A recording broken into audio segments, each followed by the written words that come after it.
ഈശോയിൽ ഏറ്റവും സ്നേഹം നിറഞ്ഞവരെ, ജീവിക്കുവാനുള്ള കരുതലിൻ്റെയും കാരുണ്യത്തിൻ്റെയും പേരാണ് കൽപ്പന.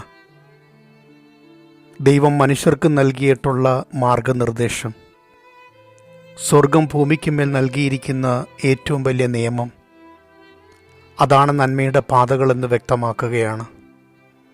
ദൈവത്തോട് ചേർന്ന് ജീവിക്കുവാൻ, ദൈവരാജ്യത്തോട് ചേർന്ന് ജീവിക്കുവാൻ ദൈവം തന്നെ മനുഷ്യന് നൽകിയിരിക്കുന്ന സുപ്രധാനമായ ലിപികളാണത്. ദൈവത്തെ സ്നേഹിക്കുക, മനുഷ്യനെ സ്നേഹിക്കുക. ഇസ്രായേൽ ജനത്തോട് ദൈവം അരുളി ചെയ്ത വാക്കുകൾ തന്നെ അടിവരയിട്ട് ക്രിസ്തു ഓർമ്മപ്പെടുത്തുകയാണ്. ഏറ്റവും പ്രധാനപ്പെട്ട കൽപ്പന ഏതാകുന്നുവെന്ന സംശയങ്ങൾക്ക് ഏറ്റവും അർത്ഥപൂരിതമായ ഒരു ഉത്തരം നൽകിക്കൊണ്ടേയിരിക്കുന്നു. നിന്റെ ദൈവത്തെ പൂർണ്ണ ഹൃദയത്തോടും പൂർണ്ണ മനസ്സോടും കൂടി സ്നേഹിക്കുക. ഒരു വ്യത്യാസവും വരുത്താതെ അത് സഹോദരങ്ങളിലേക്കും വ്യാപിപ്പിക്കുവാനുള്ള ഉത്തരവാദിത്വം കൂടി ഫലമേൽപ്പിക്കുന്നുണ്ട്. ആകാശങ്ങളിലേക്ക് നോക്കുവാൻ കണ്ണുകളുണ്ടെങ്കിൽ അടുത്ത് നിൽക്കുന്നവനെ നോക്കുവാനുള്ള കാഴ്ചപ്പാട് കൂടി ഉണ്ടാവട്ടെ എന്ന് പഠിപ്പിക്കുകയല്ലേ. സ്നേഹം അത് പ്രവൃത്തി കൊണ്ട് സാധൂകരിക്കേണ്ടതാണ്.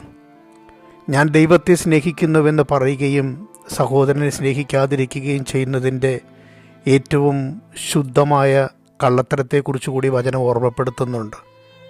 അതുകൊണ്ട് ഓരോ അർത്ഥപൂരിതമായ വ്യാഖ്യാനങ്ങളും പ്രവൃത്തികൾ കൊണ്ട് സാധൂകരിക്കപ്പെടട്ടെ. ദൈവം മനുഷ്യന് നൽകിയിരിക്കുന്ന സാധ്യതകളുടെ പേരാണത്. സഹോദരങ്ങളെ സ്നേഹിക്കാം, അത് ദൈവസ്നേഹം കൊണ്ട് നിറഞ്ഞതാവട്ടെ. കരം കൂപ്പി നിന്ന് പ്രാർത്ഥിക്കുന്നവർ അതുപോലെ തന്നെ ചേർത്ത് പിടിക്കുവാനുള്ള മനോധൈര്യവും വിശാലതയും വിശുദ്ധിയുമുള്ളവർ കൂടി ആവട്ടെ എന്ന് പഠിപ്പിക്കുന്നു. സ്നേഹത്തിന് അങ്ങനെ ഒരു അർത്ഥം കൂടിയുണ്ടല്ലോ.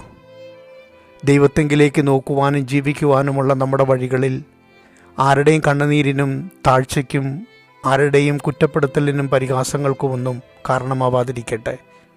ആത്മാർത്ഥമായ ഹൃദയത്തോടെ, തുറവിയുള്ള മനസ്സോടെ ഈ സ്നേഹത്തിന് നമുക്ക് നിർവചനങ്ങൾ കൊടുക്കാം.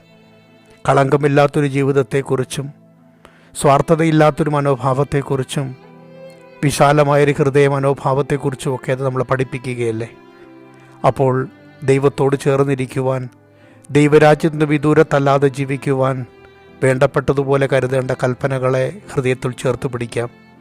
ഈ പുണ്യമായ നോമ്പുകാലം ദൈവസ്നേഹത്തിൻ്റെയും പരസ്നേഹത്തിൻ്റെയും വഴികളെ കുറേ കൂടി വിശാലമാക്കാൻ, വിശുദ്ധമാക്കാൻ നമ്മെ അവിടുന്ന് സഹായിക്കട്ടെ. ആമേൻ.